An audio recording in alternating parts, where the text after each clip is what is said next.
지난 1월 이사 온 후 꽤 많은 시간을 보내고 있습니다. 어느덧 가을이 되었고요. 운이 좋게도 전원 속에 내 집 11월호에 조그마하게 자리를 잡았습니다.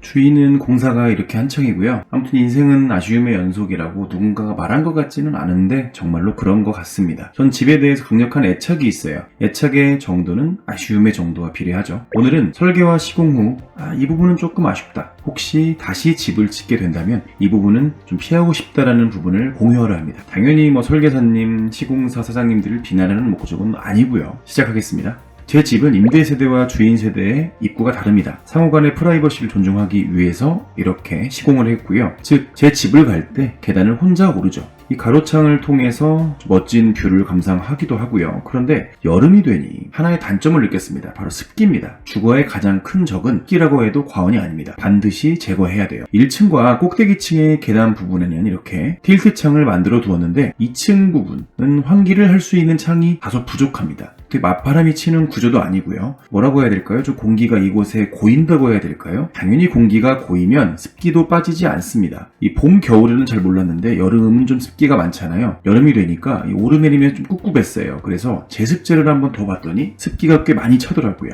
남쪽 방향으로 볕이 들거나 습기가 나갈 수 있는 창을 내어 두었다면 어땠을까 하는 아쉬움이 듭니다. 혹시 설계 시공의 단계에 있으신 분들께서는 설계도를 한번 훑어보시고요. 공기가 좀 고일 것 같은 느낌이 드는 공간에 주저없이 좀 환기가 가능한 창이나 환풍기를 달아보시면 좋습니다. 하지만 한 가지 단점은 있어요. 전원주택은 벌레와의 싸움이거든요. 뚫어놓은 곳으로 거미를 필두로 한 굉장히 다양한 곤충들이 들락날락 할 수 있는 통로를 마련해주는 것이기 때문에 점을 비교해가면서 고민을 해보시는 게 좋을 거라 생각을 하고 있습니다.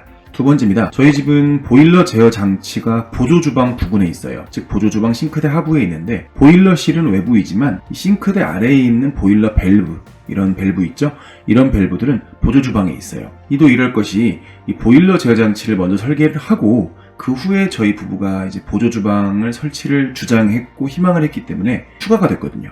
이 보조주방의 경우 음식 조리 외에도 곡물, 양파, 귤 이런 종류의 식재료를 보관하는 창고 같은 곳이기도 한데요. 근데 이곳에 보일러 제어 장치가 있다 보니까 특히 좀 겨울에 보일러를 뗄 때 우리 집에서 가장 따뜻한 곳, 즉 아랫목이 보조주방이 돼버렸어요. 또 이 보조주방 기능에는 아무런 문제가 없지만 흔히 말하는 와인을 보관할 만한 냉암소의 기능은 하지 못하는 거죠. 자, 이렇게 저는 보관을 보통 밖에 하거든요. 그래서 설계를 하시면서 식자재 창고 같은 곳은 열이나 습기가 모이는 곳에 설치하지 않는 것을 한번 깊게 고려하시면 좋겠습니다. 세 번째입니다.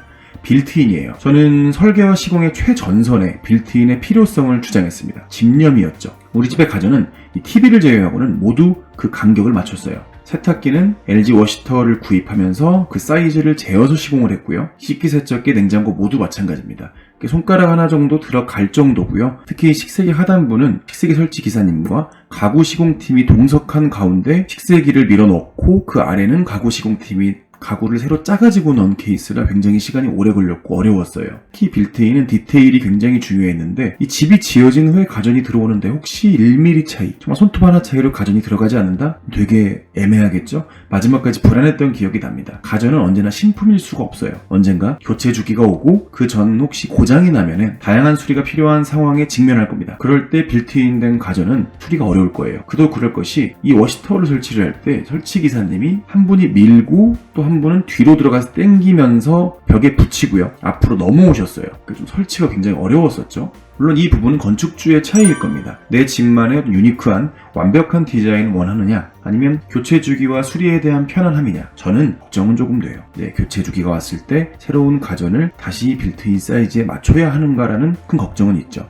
잘 고민해 보시길 바라겠습니다. 마지막으로 채광입니다. 채광은 주택 건축의 과정 안에서 매우 필수적으로 고려되는 요소죠. 저희 집 아침마다 시원하게 햇빛이 들어옵니다. 채광 기가 막혀요.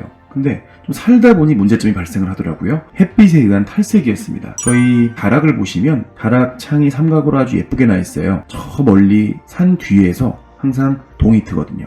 전혀 몰랐는데 어느 날 올라와 보니 그 색이 좀 바랜 거죠. 바랬다는 건 아주 센 노란 노란색이 아니고 약간 색이 빠진 노란색 또는 분홍색이 핫핑크가 아니고 조금 색이 빠진 이렇게 색이 좀 변하더라고요.